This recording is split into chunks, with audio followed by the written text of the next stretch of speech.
Salam Indonesia. Anda menyaksikan berita terkini bersama saya Santi Maharani. Sejak sejumlah daerah tujuan wisata di Bali uji coba dibuka, kunjungan wisatawan domestik mulai menggeliat. Meskipun belum merata, namun kedatangan wisatawan ini memberikan harapan baru kebangkitan pariwisata Bali di masa pandemi COVID-19. Kepala Dinas Pariwisata di Dispar Provinsi Bali Putu Astawa mengatakan kunjungan wisatawan domestik ini didominasi dari Jakarta, yaitu kurang lebih 2.500 sampai 3.000 orang per hari. Jumlah ini meningkat dari PPKM sebelumnya yang hanya 500 sampai dengan 700 orang per hari. Sedangkan wisatawan esensial bisnis melalui Jakarta ke Bali jumlahnya belum begitu banyak. Pihaknya berharap para pengelola DTW menerapkan protokol kesehatan yang sangat ketat.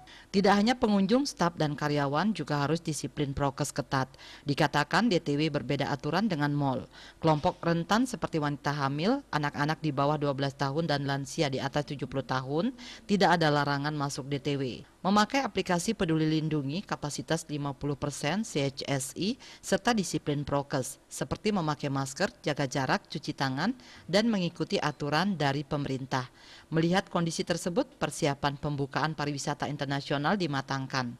Anggota kelompok ahli pembangunan bidang pariwisata I Gusti Ngurah Rai Suryawijaya mengungkapkan nantinya akan ada standar operasional prosedur SOP.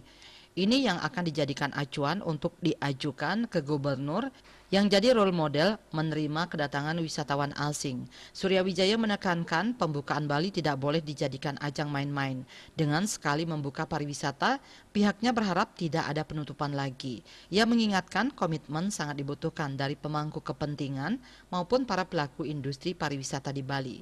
Winata Bali Post melaporkan. Untuk mencegah penyebaran COVID-19 hingga pesan ibu selalu terapkan 3M, wajib memakai masker, wajib mencuci tangan, dan wajib menjaga jarak serta menghindari kerumunan. Dengan penerapan perilaku 3M, Indonesia segera terbebas virus corona menuju Indonesia maju. Update terus informasi Anda dengan subscribe dan like YouTube channel Bali TV @newsbali TV. Tetaplah bersama Bali TV. Salam Indonesia.